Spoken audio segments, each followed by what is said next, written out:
So hello guys, welcome back to amazing channel of Praising Star. Finally मैं इधर side में बैठा हूँ, ठीक है।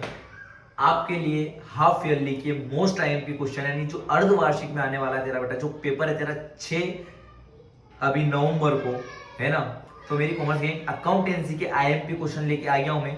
इन क्वेश्चनों के बाद कुछ भी नहीं आने वाला है, बिल्कुल थ्योरेटिकल पार्ट है। न्यूमेरिकल पार्ट दूसरे पार्ट में आ जाएगा, 2 वीडियो आने वाली है। मेरे को पता है टाइम कम है, बट जल्दी जल्दी देख लो। मैंने पहले से भी डाल रखे थे इंपॉर्टेंट। अब इसमें कुछ तुम्हारा सिलेबस जो ऐड हुआ है अभी हाफ ईयरली के लिए ऑलमोस्ट सारा आ रहा है, तो मैंने सारे क्वेश्चन इसमें डाल दिए। चलो लेट्स स्टार्ट करते हैं अपन बिना टाइम वेस्ट करे हुए। पहला तेरे को पढ़ के जाना बेटा, साझेदारी अधिनियम 1932 के अनुसार साझेदारी की परिभाषा पढ़ना। हिंदी इंग्लिश मीडियम दोनों है बेटा, ठीक है। तो एक तो ये परिभाषा पढ़ना है, साथ में इसका जो अर्थ है वो भी याद करके जाना है। फर्म से क्या आशय, मोस्ट इंपोर्टेंट है बेटा, 3 स्टार बन रहे हैं। फिर लाभ की क्या गारंटी है, फिर साझेदारी की विशेषता आपकी, फिर साझेदारी संलेख के अभाव में होने वाले नियम लिखने आपको, फिर लाभ हानि नियोजन खाता क्या होता है, ठीक है। साझेदारी संलेख क्या होता है, स्थिर पूंजी और परिवर्तनशील पूंजी में अंतर बताइए। यहाँ अस्थिर हो गई है, उसको परिवर्तनशील भी कर लेना, अस्थिर भी लिख सकते हो, परिवर्तनशील से भी। फिर आहरण पे ब्याज किस किस तरीके से निकालते हैं अपन, ये तेरे को बताना रहेगा बेटा, ठीक है। ये कुछ क्वेश्चन है मेरी कॉमर्स की, इसको बहुत अच्छी तरीके से करके जाइयो, क्योंकि ये सब चीजें तेरे लिए बहुत इंपॉर्टेंट है मेरे भाई। तो हर क्वेश्चन इंपॉर्टेंट है, तो अच्छे से पढ़ के जाना पड़ेगा। आई बात समझ में, तेरे पास स्क्रीन पर सब कुछ दिख रहा होगा तेरे को, आराम से स्क्रीनशॉट ले और फिर उसके बाद स्टार्ट कर देना। इसको देख, मैं देखता हूँ इधर की साइड तुमको दिख नहीं रहा था, तो मैं इधर साइड में बैठ जाता हूँ, ठीक है। अब दिख रहा होगा और अच्छी तरीके से, क्योंकि ऊपर के कुछ कुछ क्वेश्चन तुम्हारे दब गए होंगे। तो एक बार और ये देख लो, स्क्रीनशॉट ले लेना अगर नहीं लिया हो तो। अब इंग्लिश मीडियम में आ जाओ। ये डिफाइन द पार्टनरशिप, ठीक है, एक्ट 1932 के हिसाब से। What do you mean by firm, firm को अच्छी तरीके से पढ़ के जाना बेटा, बहुत इंपॉर्टेंट क्वेश्चन है। फिर what do you mean by guarantee, guarantee से क्या है, फिर उसके बाद कैरेक्टरिस्टिक पार्टनरशिप की, फिर rules in the absence of partnership deed, अगर पार्टनरशिप डेट नहीं बनाओगे तो क्या क्या रूल्स लागू होने वाले हैं, ठीक है। P&L एप्रोप्रिएशन अकाउंट किसे बोलते हैं बेटा, what do you mean by P&L appropriation, partnership deed के बारे में बताना है। फिर write any two difference between the fixed capital method और फ्लक्चिंग के, तो फिक्स्ड और फ्लक्चिंग का डिफरेंस अच्छे से करके जाइयो, ये आने के चांसेस बहुत ज्यादा है, ठीक है। Discuss the IOD method, interest on drawing कैसे कैलकुलेट करते हो, आपको इसकी मेथड बतानी है इसमें। फिर आगे बढ़ते हैं अपन सेकंड चैप्टर पे। अभी सेकंड चैप्टर क्या है, साझेदारी फर्म पुनर्गठन से क्या तात्पर्य है।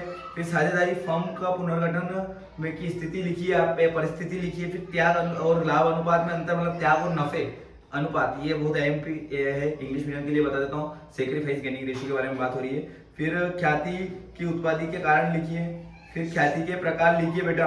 फिर उसके बाद जब तेरे को अगला क्वेश्चन करना है तो वो करना रहेगा तेरे को सामान्य लाभ और अधिलाभ में अंतर, ठीक है। इसको अच्छे तरीके से याद करना।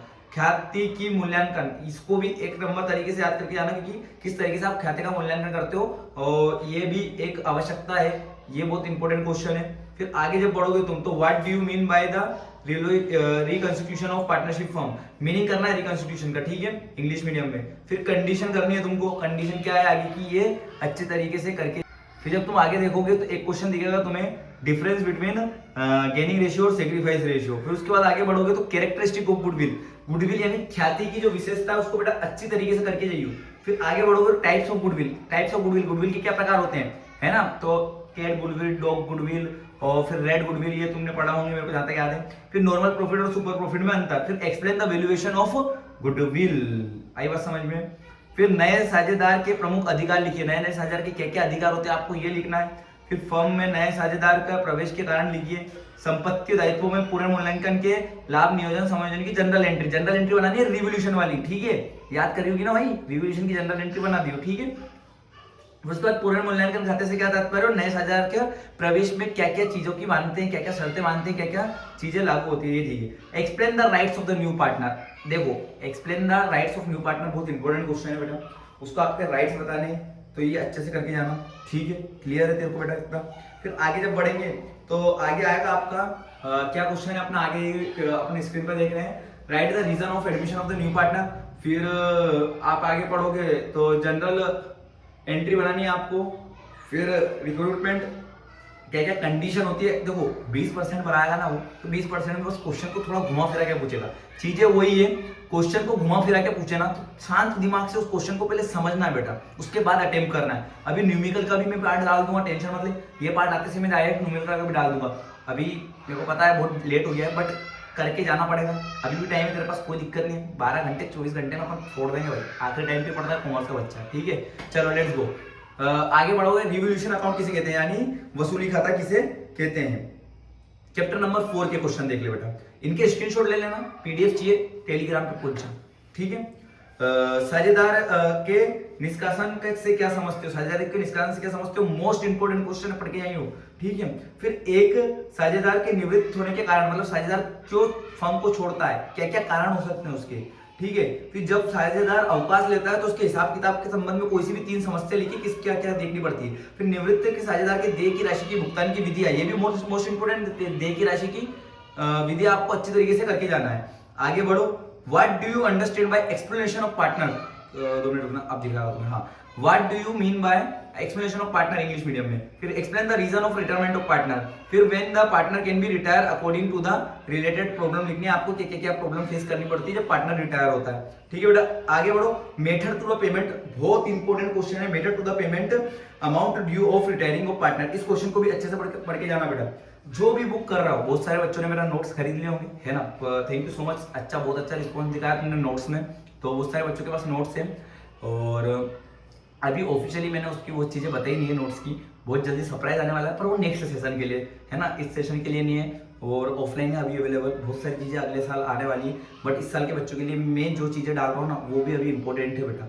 इसमें भी बहुत सारी मेहनत करके बहुत सारी चीज़ें निकाली है हमने, है ना, तो इसको अच्छी तरीके से करके जाना तेरी जिम्मेदारी है, ठीक है ना। मेरा काम है बताना, तेरा काम बेटा करके जाना और अच्छी तरीके से करके जाना। अभी भी फोड़ सकते हो, कोई ज्यादा टाइम नहीं, ठीक है, क्योंकि एक अगर हाफ ईयरली का रिजल्ट अच्छा जाता है ना, तो फिर अंदर से एक मोटिवेशन आता है कि यार इसमें फोड़ा था तो अपन बोर्ड में भी फोड़ के आएंगे। आई बात समझ में।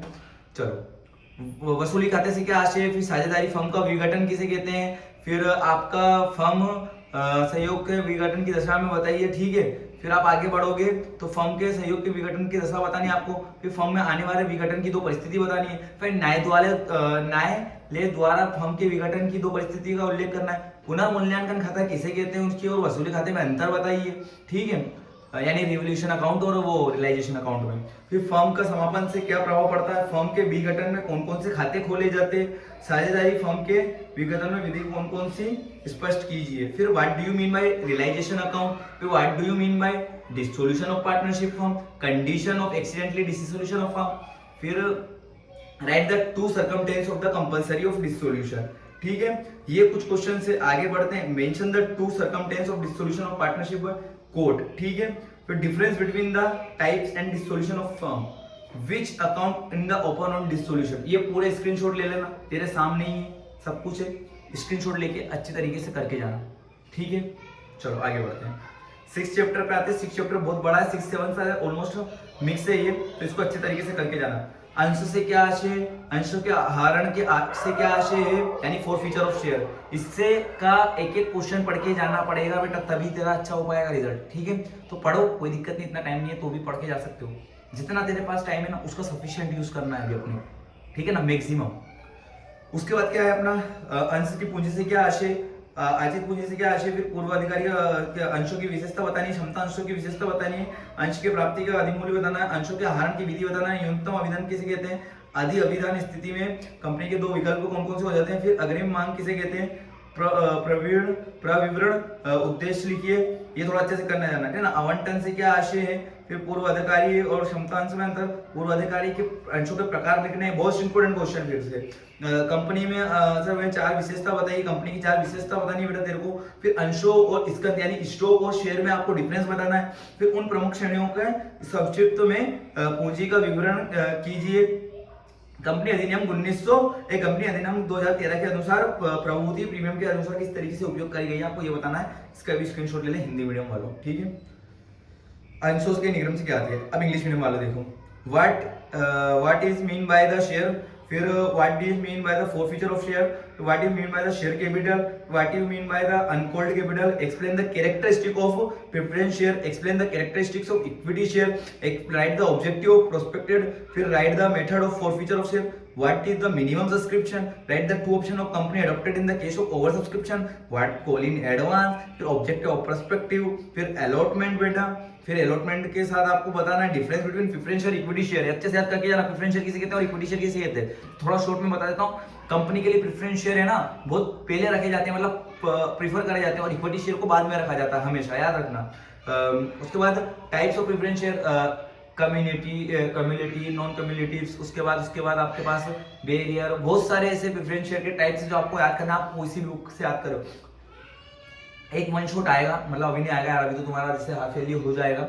हाफ ईयरली के बाद में वो अपनी बैच चल रही है, क्या नाम से, आरएम नाम से, जिसमें 10th का जैन सर ने संभाल रखा है, 12th का अपन ने संभाल रखा है, तो उसको अच्छी तरीके से जाकर देखो बोर्ड क्लास वालों, ठीक है। मैं इसका थ्योरी का पूरा एक अच्छा सा वन शॉट बना के डाल दूंगा, समझा दूंगा बिल्कुल बहुत अच्छी तरीके से, ठीक है। अब आगे बढ़ते हैं अपन बेटा, आगे बढ़ोगे तुम तो आएगा बेटा right the types of preference share के बाद आपको स्टॉक कंपनी की कैरेक्टरिस्टिक बतानी है, शेयर और स्टॉक का डिफरेंस बताना है, फिर कैटेगरी ऑफ शेयर कैपिटल ये खोलना है, वो uncalled capital, authorised capital, subscription of capital, इन सबको आपको अच्छी तरीके से विस्तार में अच्छे से याद करके जाना है बेटा, ठीक है। फिर उसके बाद आ जाएगा सिक्योरिटी प्रीमियम की यूटिलाइज बताना है, फिर जनरल एंट्री बताना है, जो इशू ऑफ शेयर की जनरल एंट्री अपन ने याद करी ना वो आपको बताना रहता है, ठीक है। ठीक है बेटा, अब देखते हैं अपन चैप्टर नंबर 8। चैप्टर 8 नंबर से थोड़ा सा इंग्लिश मीडियम में है ना, हिंदी मीडियम में तुम कन्वर्ट कर लेना, इसको थोड़ा सा एडजस्ट करना पड़ेगा, पर तुम कर सकते हो, कोई इतनी बड़ी बात नहीं है ना। मैं हिंदी में वैसे बोल दूंगा, what do you mean bye debenture, मतलब ऋण से क्या आशय आपकी और उसकी विशेषता बतानी है आपको। फिर explain the types of debenture, आपको डिवेंचर यानी जो आपका ऋण है उसका क्या बताना है, आपको प्रकार बताने हैं, ठीक है ना। फिर उसके बाद explain the types of the point of the view of security, इस टाइप से भी आ सकता है बेटा। फिर explain the type of venture in the point of registration, इस टाइप से भी आ सकता है। फिर what is the variant debenture, ये भी आ सकता है आपका। फिर शेयर और डिवेंचर में अंतर बताना, मतलब ऋण और अंशों में अंतर बताना है। फिर जनरल एंट्री बतानी है आपको इशू ऑफ डिवेंचर की, यहाँ पर इसका भी खत्म हो गया आपका 9 chapter financial statement of company. What is the financial statement of the company, financial statement क्या होता है और उसकी कैरेक्टरिस्टिक है, इसका नेचर बनाना है। लॉन्ग टर्म यानी दीर्घकालीन जो रहते हैं तुम्हारे ऋण, उसे से क्या आशय है। फिर लिमिटेशन ऑफ फाइनेंशियल स्टेटमेंट यानी जो आपके, देखो हिंदी में बोल रहा हूँ लिख लेना बने, लिमिटेशन को अपन बोलते हैं सीमाएं आपकी किसकी, वित्तीय विवरण की। तो उसके बाद क्वालिटी ऑफ गुड फाइनेंशियल, आपको पहले महत्व बताने हैं फाइनेंशियल स्टेटमेंट के, ठीक है ना। Importance of signification of financial statement, इसके महत्व बताने हैं आपको वित्तीय विवरण के। फिर उसके बाद बताना है आपको क्वालिटी, मतलब एक अच्छा गुण क्या होता है वित्तीय विवरण के। फिर लिमिटेशन यानी वही आपको बताना है कि उद्देश्य क्या होते हैं, पहले सॉरी उद्देश्य था, मैंने 2 बार क्वेश्चन ही रिपीट हो गया लिमिटेशन का, ठीक है, इसको थोड़ा काट देना। फिर आपको 5 इंटेंजिबल असेट्स और 5 इंटेंजिबल असेट्स याद करके जानी है, टेंजिबल और इंटेंजिबल दोनों, यानी मूर्त और अमूर्त संपत्ति कौन कौन सी होती है 5 से। जैसे मूर्त तो ये आपकी जिसको आप छू सकते हो देख सकते हो, कौन सी हो गया, बिल्डिंग, फर्नीचर, मशीन, भूमि, ठीक है ना, ये इनको हिंदी में बता दिया मैंने। ऐसी बहुत सारी चीजें होती है। और जो आपकी इंटेंजिबल होती है वो जैसे कॉपीराइट हो गया, आपका गुडविल हो गया, आपका ट्रेडमार्क हो गया, ये इंटेंजिबल्स के अंदर आ जाएगी। एनालिसिस ऑफ फाइनेंशियल स्टेटमेंट, पहला है write the meaning of analysis financial statement. फिर mention the technique and different tools of financial statement analysis. Write the limitation of financial analysis. फिर what is financial analysis, explain the objective of financial analysis. फिर explain the importance of financial statement, ठीक है। फिर इसके साथ ही उसका भी इसमें किसका अनुपात वाला चैप्टर, तो ग्रॉस प्रॉफिट लॉस किसे कहते हैं, क्यूब रेशियो किसे कहते हैं, फिर सीओजीएस कैसे निकालते हैं, कॉस्ट ऑफ गुड्स। फिर लॉन्ग टर्म यानी वही दीर्घकालीन ऋण से आपसे क्या आशय। फिर एडवांटेज यानी लाभ क्या क्या है अकाउंटिंग यानी अनुपात के। फिर उसके बाद करंट रेशियो किसे कहते हैं, नेट प्रॉफिट रेशियो किसे कहते हैं, objective of accounting ratio, explain the types and classification of the ratio, limitation of ratio. तो आपको ये कुछ क्वेश्चन थे जो कि आपको अच्छी तरीके से प्रिपेयर करके जाने बेटा, कल एग्जाम में मेरे को पता टाइम कम है, बट जितना आपसे हो सके उतना अपने को बेस्ट देके आना है। आई बात समझ में, शायद यहीं तक तुम्हारा आएगा अभी सिलेबस के हिसाब से। बाकी अपन अब मिलते हैं नेक्स्ट क्लास में। थ्योरी की क्लास इतनी थी, थ्योरी अच्छे से पढ़ के चल जाना, इनका स्क्रीनशॉट ले लेना। आई होप तेरे को समझ में आ गया होगा सब चीजें, बहुत अच्छी तरीके से करके जाना सब चीजें, ठीक है।